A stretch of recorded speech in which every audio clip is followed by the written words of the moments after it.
शं वरुणः शन्नो भवत्वर्यमा शन्न इन्द्रो बृहस्पतिः शन्नो विष्णुरुक्रमः ॐ शान्ति शान्ति शान्तिः।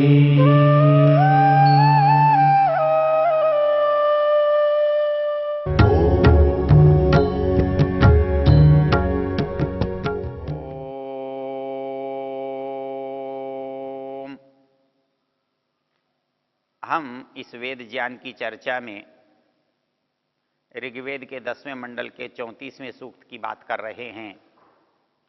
उस सूक्त का नाम अक्ष सूक्त है। उसमें जुए के बारे में बात की गई है।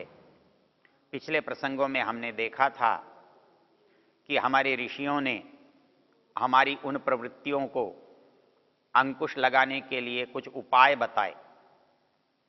तो जैसे हमने मनु की बात को देखा, मनु कहते हैं कि 3 बातें मनुष्य को प्रयोग करने के लिए भी, परीक्षण करने के लिए भी, देखने के लिए भी नहीं करनी चाहिए। उनमें पहली चीज़ है किसी पर स्त्री से संपर्क करना, उनसे मित्रता रखना। दूसरा है जुआ खेलना और तीसरा है शराब पीना। अब हमारे बहुत सारे जो देश हैं, बहुत सारे समाज हैं, ये प्रवृत्तियां कितनी दृढ़ हैं, ये प्रवृत्तियां कितनी हम पर हावी हैं, उनको आप इस तरह से जान सकते हो कि कुछ लोग तो इन पर प्रतिबंध लगाते हैं, लेकिन कोई समाज, कोई देश इस पर प्रतिबंध लगाना ही उनको व्यर्थ लगता है। कहीं वेश्यावृत्ति जो है वो वैधानिक है, कहीं आपस के संबंध सहमति से वैधानिक हैं, कहीं बहुत कम अंशों में प्रतिबंध है। तो ये जो स्थिति है, ये हमारे जो अंदर जो संवेग हैं उनकी प्रबलता के परिचायक है। आज आप कल तक विवाहेतर संबंधों को आप महत्व नहीं देते थे, उनको गलत मानते थे, उनको दंडनीय समझते थे, लेकिन आज आपने उनको बदल दिया। आप कोई भी युवक युवती सहमति से साथ रह सकते हैं, पति पत्नी भाव से रह सकते हैं, उनको कानून नहीं रोकता। तो ये क्या है? ये है कि संवेगों के सामने समर्पण करना। वो इतने प्रबल हैं कि उनको रोकना हमारे लिए असंभव है। नियम क्या है? नियम ये है, इस मनुष्य के जीवन में जो संवेग मिले हैं वो उसके लाभ के लिए मिले हैं, उसके उन्नति के लिए मिले हैं, उसकी समृद्धि के लिए मिले हैं, उसके सुख के लिए मिले हैं। लेकिन पशुओं की तरह इसे प्रयोग हम नहीं कर सकते, क्योंकि हम मनुष्य हैं। और मनुष्य की तरह प्रयोग करने के लिए 2 शर्त हैं, 2 बातें हैं। कौन सी?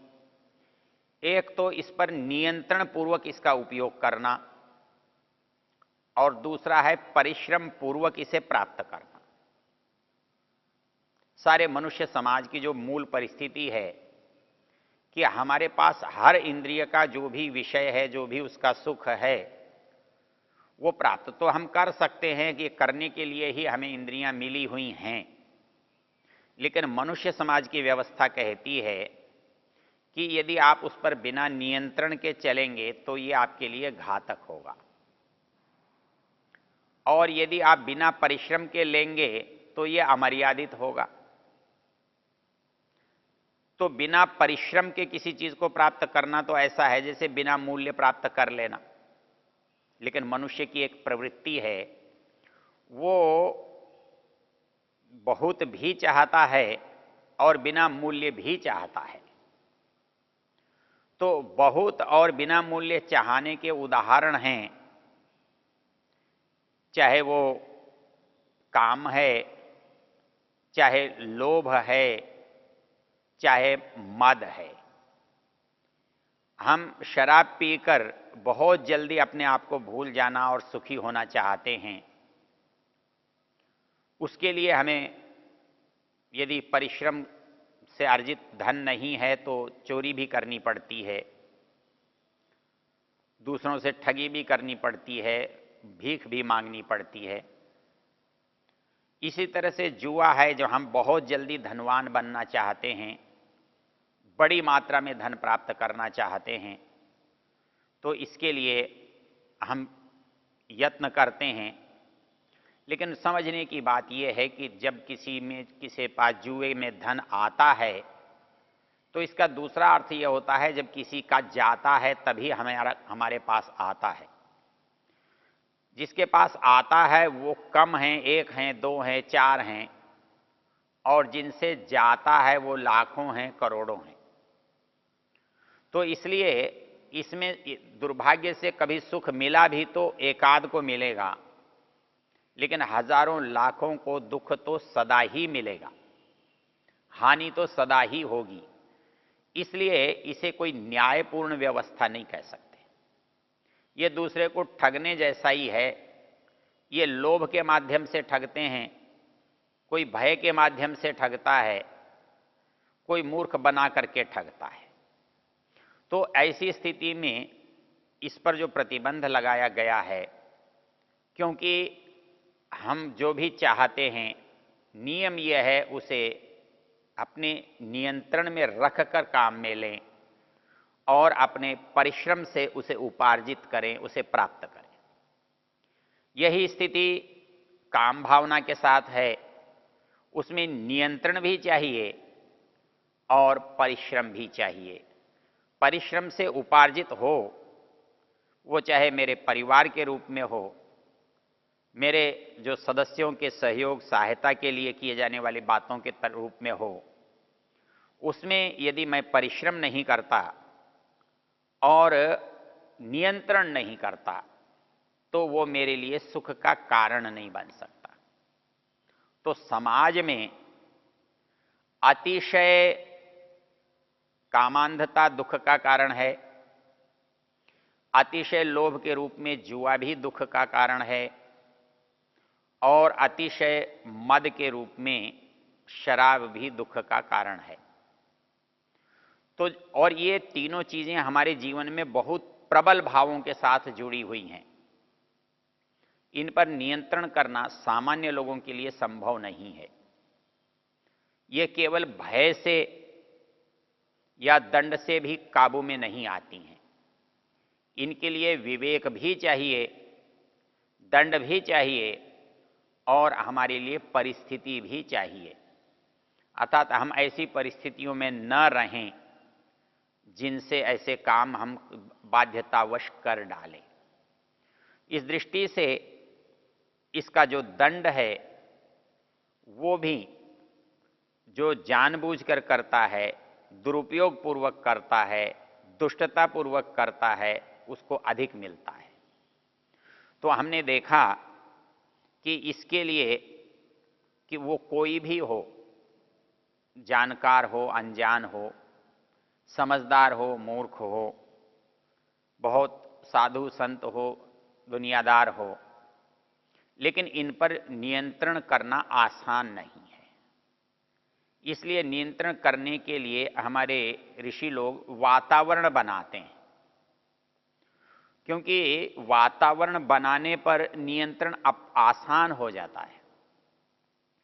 जैसे काम के बारे में ऋषि दयानंद से एक बार एक प्रश्न पूछा गया, स्वामी जी, क्या आपको इच्छाओं ने कभी परेशान नहीं किया है?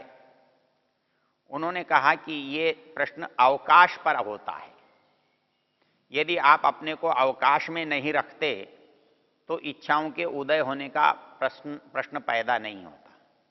हम जब खाली होते हैं, हमारे पास विपरीत वातावरण होता है, हमारे पास उसको बढ़ाने वाले, उन इच्छाओं को बढ़ाने वाले कारण होते हैं, तो हमारी गति उधर ज़्यादा होती है। हम खुले में, सार्वजनिक रूप में व्यस्त रहते हुए, काम करते हुए रहते हैं, तो हमारा ध्यान उधर कम जाता है या लगभग नहीं जाता है। इसलिए हमारे ऋषियों ने इन तीनों चीज़ों के लिए हमको ऐसी परिस्थिति में रहने के लिए कहा जहां इन तीनों का अवसर न मिले। हमें ऐसी संगति में रहना मना किया जहां इनका बढ़ना होता है, जहां इनका फलना फूलना होता है, जहां ये प्रवृत्तियां अपने उद्दाम रूप में, बड़े रूप में विकसित होती हैं।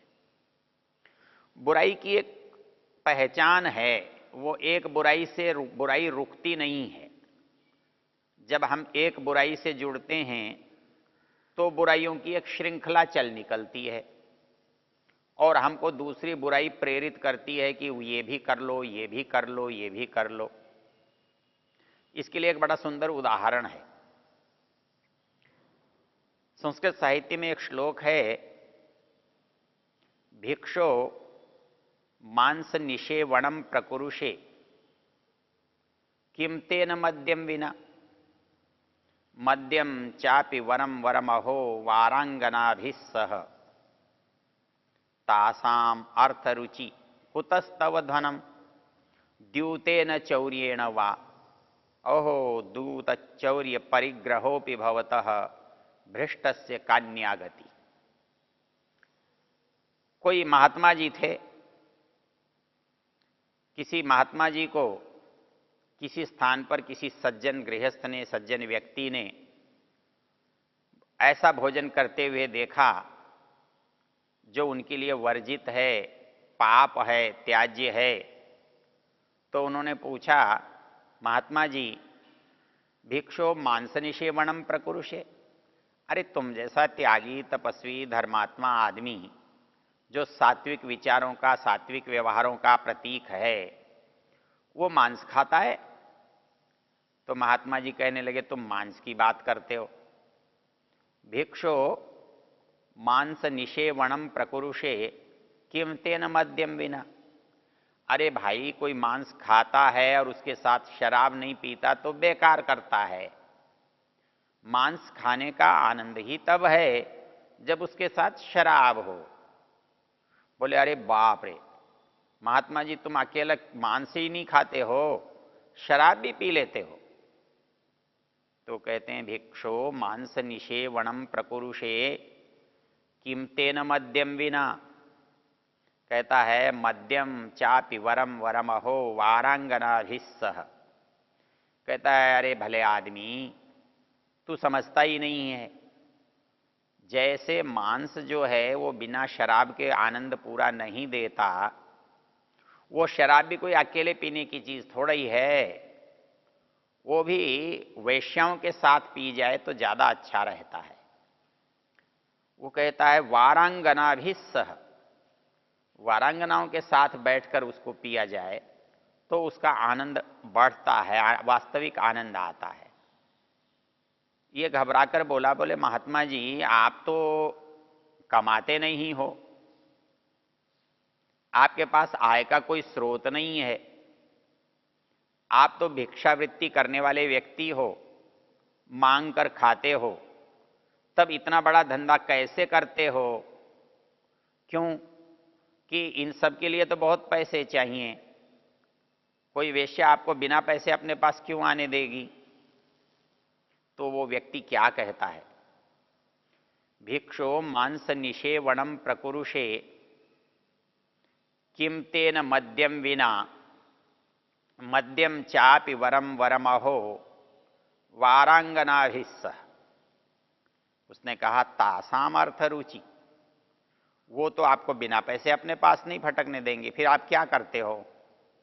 कुतस्तव धनम, इन सब कामों को करने के लिए आपको धन कहां से मिलता है? कोई परिश्रम तो आप करते नहीं, कोई नौकरी आप करते नहीं, कोई मजदूरी आप करते नहीं, आप तो भिक्षुक हैं। कहता है तासाम अर्थ रुचि कुतस्तव धनम, कहता है द्यूतेन चौर्येण वा, अरे बोले अकस्मात धन जो मिलता है वो दो ही तरीके से मिलता है। परिश्रम से किया हुआ धन तो बहुत थोड़ा थोड़ा मिलता है, बहुत देर में मिलता है। तो ज्यादा धन चाहिए और एक साथ चाहिए, जल्दी चाहिए, तो क्या करना चाहिए? कहता है द्यूत, जुए से मिलता है। द्यूतेन चौर्येण वा, या किसी की चोरी कर लो, किसी की जेब काट लो। तो कहता अरे बाप रे, आप महात्मा जी द्यूत और चौर्य में भी लगे हुए हो। तो कहता है कि भैया जब एक बुराई करोगे ना तो ये सब करनी पड़ती हैं। मनुष्य एक बुराई करने लगता है तो सारी बुराइयां करने के लिए बाध्य हो जाता है। वो सोचता है जब बुरा बन ही गया तो फिर एक करके क्यों छूटूं, दिल में जो जो भी है उस सबको ही क्यों नहीं कर लूं।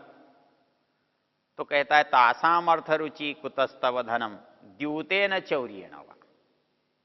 कहता है तो हमारे पास दो ही उपाय हैं धन कमाने में, द्यूत करना, जुआ खेलना, या चोरी करना। तो कहता है हो द्यूत चौर्य परिग्रहो पे भवता। अरे साधु होकर के तुम जुआ खेलते हो, साधु होकर के तुम चोरी करते हो, तुम्हें संकोच नहीं होता, तुम्हें लज्जा नहीं आती।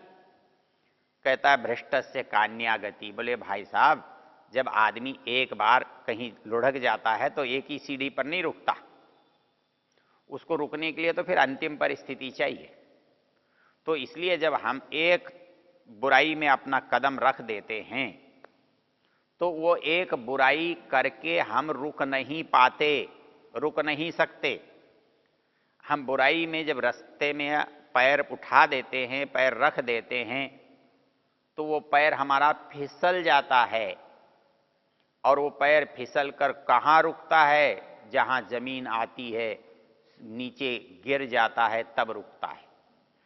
इसलिए हमारे यहाँ ये जो प्रवृत्तियां हैं ये मानवीय व्यवस्थाओं को खंडित करती हैं। वो चाहे काम की व्यवस्था हो, वो चाहे लोभ की व्यवस्था हो, वो चाहे मद की व्यवस्था हो। और हमारी इंद्रियों के विषय उतने प्रबल नहीं होते, अपेक्षाकृत उतने प्रबल नहीं होते जितनी प्रबल ये तीनों प्रवृत्तियां होती हैं। इसलिए हमारे यहां इन्हें बड़ा दोष गिना गया है। किसी में खाने की प्रवृत्ति होती है, उसको नुकसान भी होता है, लेकिन उससे समाज को बहुत बड़ी हानि नहीं होती। कोई और इंद्रिय से कोई सुनता है, बहुत चीजें सुनता है, नहीं सुनने लायक भी सुनता है, उससे समाज की कोई बिगाड़ की प्रवृत्ति नहीं होती। लेकिन शराब से, जुए से, काम से केवल अकेले उस अपने व्यक्ति का पतन नहीं होता, बल्कि पूरे समाज का पतन हो जाता है। वो पूरे परिवेश के पतन के प्रति जिम्मेदार होता है। इसलिए ये जो प्रवृत्तियां हैं इनको ज़्यादा महत्वपूर्ण माना गया और इनको रोकने के लिए कहा गया। हम देखेंगे इन मंत्रों में इस बात पर कितने मनोवैज्ञानिक ढंग से विचार किया गया है कि ये प्रवृत्तियां हमारे लिए कैसे घातक हैं और इनको रोकने के उपाय क्या हैं।